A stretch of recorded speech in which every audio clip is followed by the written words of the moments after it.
Sa London, nandyan ang lahat. Kultura, nightlife, pagkain, fashion at football, pati na rin ang komunidad ng mga Hudyo. Medyo malaki, mga 150,000 na mga Hudyo, na halos kalahati ng kabuuang bilang sa buong Britanya, ang nakatira mula Enfield hanggang Brixton.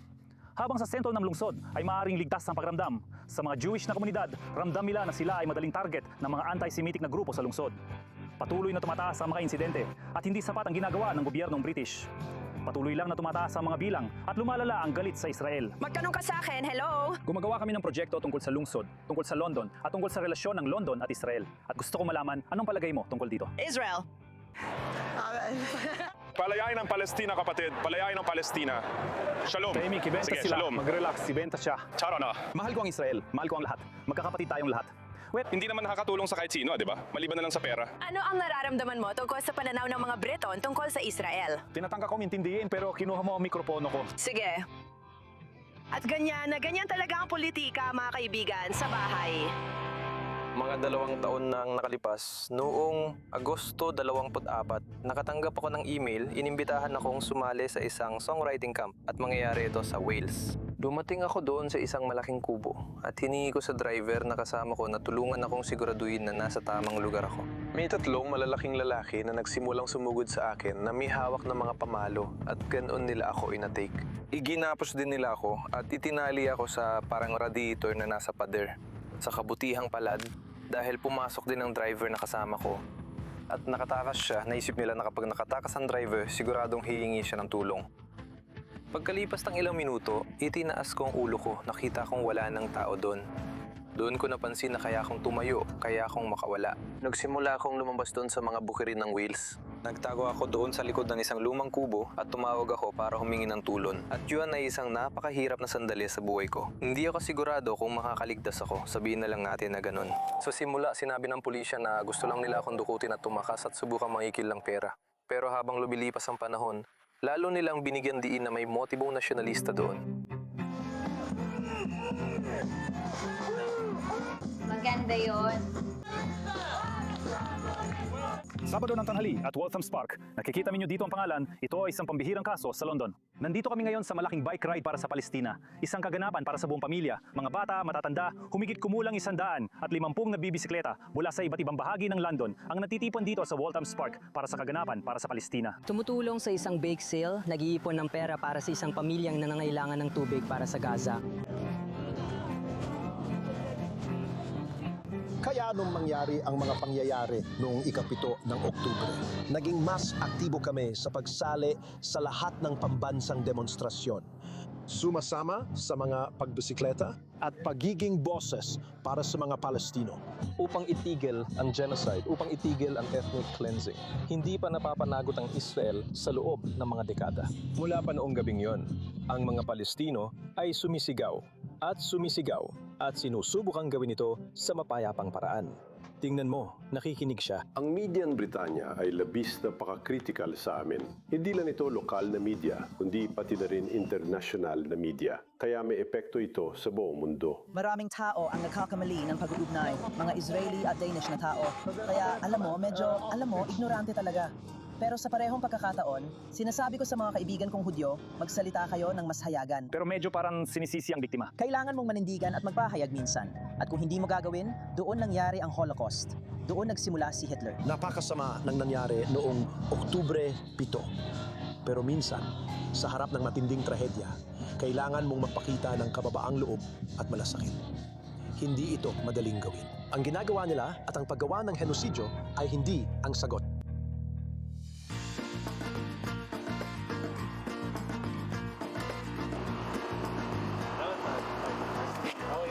Ang Shomrim ay isang organisasyon na lubos na pinopondohan ng komunidad. Nandyan kami para magpakita ng presensya at nandyan kami para umalalay muna hanggang dumating ang pulis. Gaano kadalas kayo makatanggap ng tawag? Kita mo, mga tawag, masasabi ko, ay mga 5 beses sa isang araw. Umaabot ito ng 5 hanggang 8 beses sa isang araw. May mga taong sumisigaw sa kalsada, gaya ng Hitler o Free Palestine. Patayin ang mga Hudyo. Isa ito sa mga pinakahudyong lugar sa London, ang Golders Green na kapitbahayan. May mga kosher na negosyo sa bawat kanto, mga 3,000 pamilyang Hudyo ang nakatira sa kapitbahayan na naging sentro ng mga insidente ng antisemitismo. Isa itong cafe. Meron kaming panaderya. Meron kaming tindahan ng pizza. Lahat ng ito ay mga kosher na kainan. Pangunahing target, walang seguridad. Eto, may sariwang hummus tayo dito. Ilang araw pagkatapos ng ika-7 ng Oktubre, nandito sila, pininturahan nilang tulay dito sa likod ng Palestine. Nagkaroon din ng insidente na may nagtapon ng gas balloon sa pinto. At sa totoo lang, nabasag ang pinto. Sa kabilang banda, masasabi ko rin na yung dami ng mga liham na natanggap ko mula sa mga hindi Hudyo, nagpadala sila ng pera sa loob ng sobre. Hindi ko pa nakita ang ganitong bagay kailanman. Hindi masyadong naramdaman ito agad pagkatapos ng ika-7 ng Oktubre, maliban sa ilang mga insidente na nangyari. Pero sa tingin ko habang lumilipas ang panahon, lalo talagang lumalakas ang pakiramdam ng antisemitismo sa pangkalahatan. Mararamdaman mo rin ito dito. Oo, ikukwento ko. Nashim Mogishim. Mas hindi na sila ligtas maglakad sa kalsada nang lantad ang kanilang pagiging Hudyo. Sam-ayon ka ba sa pananaw na ito? Oo, tiyak. Sa pagitan ng Oktubre 7 at ng mga Martsa na nangyari dito bawat linggo, parang naging lehitimo ang pagkamuhi sa mga Hudyo at napakatagal bago kumilos ang gobyerno. Ibig ko sabihin, literal na hanggang sa ilang beses na sinabugan ng mga bombang, panununog ang Golders Green bago sila magising. Galing siya sa estasyon ng tren sa ilalim ng lupa dito at nauwi siya sa pagsaksak sa isa sa mga tao. Kaya naglakad siya pababa dito at may isang lalaking Hudyo dito sa may hintuan ng bus. At dito niya siya ina-take. Hindi. Ang gusto namin mula sa pulis at sa gobyerno ay dapat nilang ituloy ang mga kaso. Mahina ang pag-usad ng mga kaso pagkatapos nyon at kailangan pa itong palakasin. Inaresto sila pero wala namang nangyayari pagkatapos noon. Ang ginagawa namin ay lalang tina-target ng mga teroristang organisasyon. Nakilala namin si Gideon sa kanyang opisina sa London. Napakahalaga sa kanya na siguraduhin walang makakaalam kung saan sila matatagpuan dahil sa kanilang laban kontra antisemitismo itong mga nakaraang taon. Merong mga ng Palestina na nauna sa akin. Nang nagsimula akong tumawid, naramdaman ko muna ang mga kamay sa akin. At saka ko lang napansin na may pulis na humihila sa akin pabalik sa bangketa. Ikaw! Ito ay isang Martsa na sumusuporta sa Palestina. Nag-aalala kami na ang presensya mo rito ay makakapagpagalit sa mga taong ito. Kaya kailangan ka naming arestuhin kung mananatili ka rito. Sinabihan kami na ligtas ang mga Martsa na ito, na mapayapa ang mga ito. Para sa akin, iyon ay malinaw na patunay. Pero kasinungalingan pala yon. Sa totoo lang, nakakadiri talaga. Hindi lang yon, nariyan pa si Sir Mark Rowley, ang hepe ng Metropolitan Police Service, na nagsasabing sinusuportahan niya talaga ang ginawa ng pulis na yon.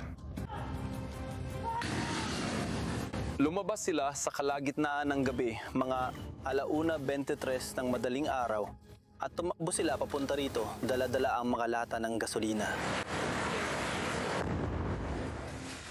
Dito mismo sa lugar na ito, 5 buwan na ang nakalipas, tinamaan ng terorismo ang lahat. May grupo na dumating dito, nagbuo sila ng likido sa mga ambulansya ng United at Sala at sinilaban ang mga ito. Isa pa nga ay sumabog at tumama sa sinagoga na narito mismo sa lugar na ito. Tunay na takot at kaba ang naramdaman at hindi makapaniwala ang mga tao kung gaano kababa ang kayang gawin ng iba para lang atakihin ang isang serbisyo ng ambulansya. Sa kasamaang palad, inabot ng mahigit 25 minuto bago dumating ang pulis. Mahigit 25 minuto talaga at hindi ito sapat.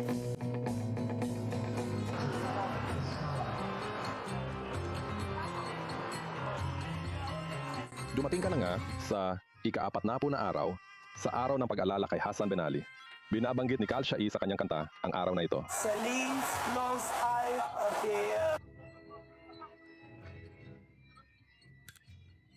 Halimbawa, itong ipinapakita mo dito, Hosnat al-Rasul. Ito ay isang institusyong panrelihiyo ng Iran sa London. Hindi ito inosenteng institusyon. Ang tanong, pinupunduhan ba ito ng Iran? Ang institusyong panrelihiyo ng nagbibigay daan, ito ang kasangkapan na nagpapahintulot sa Iran para lang kontrolin ang populasyong Shia. Talagang sinusubukan nilang bigyang diin ang kanilang inosenteng mga gawain. Makikita mo doon ang mga charity, lahat ng ito sa huli ay nauuwi sa Iran. At ito ang pundasyon na nagpapahintulot sa Iran na magkaroon ng tapet sa Britanya. Nakikita mo ang Lulalbi. Sa totoo lang, ito ang NGO, ang pinakamalaking Iranian NGO sa buong mundo. Sa katunayan, ang namumuno rito, si Hayatollah Ramzani, ay itinalaga ng kataas-taasang pinuno ng Iran. Sinasabi mo pa ang isang bagay tungkol dito. Ang binanggit ko sa kabataan, nag-i-invest sila ng maraming pera para hugasan ang isipan ng mga batang Shia upang maging tapat sila hindi lang sa Iran, kundi pati sa revolusyon. Totoo na hindi mo makikita na hayagan silang nananawagan ng terorismo, pero ito ang tinatawag nating pundasyong nagpapahintulot na nagbibigay daan sa Iran na magkaroon ng kapit sa mga Shia na komunidad sa buong mundo. At kung kailangan nila sa huli ng operatibong aksyon, ito ang lugar na hahanapin nila. Ang kaganapang ito ay nagaganap sa Speaker's Corner sa Hyde Park, ang lugar na pinaka-konektado sa kalayaan sa pagpapahayag. Kanina lang, muntik na nila tayong mapaniwala na inosente ang kaganapang ito. Tapos nakita natin ang bandilang ito. Ang Islamikong Republika ng Iran, tama? Bandila ng Iran. Walang bandila ng Iran. Wala nang ibang bandila ng Iran. Wala lang ibang bandila. Pwede ko pang itanong kung paano ito konektado sa kaganapan. Pasensya na. Aling Chamir. E24 News. E24 News. Ano ang iyong ID? Mga ID. Mayroon kami mga ID. Pagkatapos lang ng pagkuha ng video namin, napansin ang bandana na suot ng taong ito. Ang pulang sulat ay tumutukoy sa ika-40 araw, pero pansinin ng mga figura sa gilid ng kanyang ulo. Sa una ay si Qasem Soleimani, ang dating kumander ng Quds Force na pinaslang ng mga Amerikano. Sa kabila naman, si Ali Khamenei, ang dating pinakamataas na pinuno ng Iran. Prof na Kumitrakim, mula sa lugar at sinabi ko may 2 piraso dito na sumusunod sa atin. Kaya ba ka rin, no? Anong sinasabi mo? Hindi man lang binabanggit ng gobyernong ito ang issue ng ekstremismong Islamista.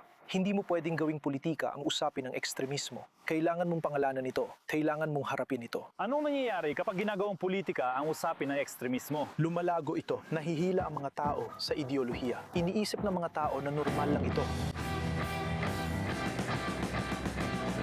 At si Charlie. 150,000 na mga Hudyo ang nakatira sa London at karamihan sa kanila ay sasang-ayon na nagbago na ang Britanya. Ang bansang matagal na sumuporta sa Israel ay maaring magiliw pa rin sa mga turistang Israeli. Ngunit sa katahimikan nito, nagsisilbi itong matabang lupa para sa mga elementong laban sa Israel na mag-ugat at nararamdaman ng mga Hudyo na wala silang malalapitan.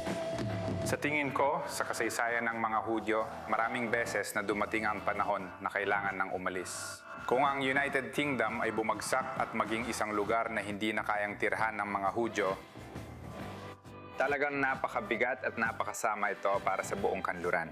At sa tingin ko, hindi pa naman tayo umaabot doon.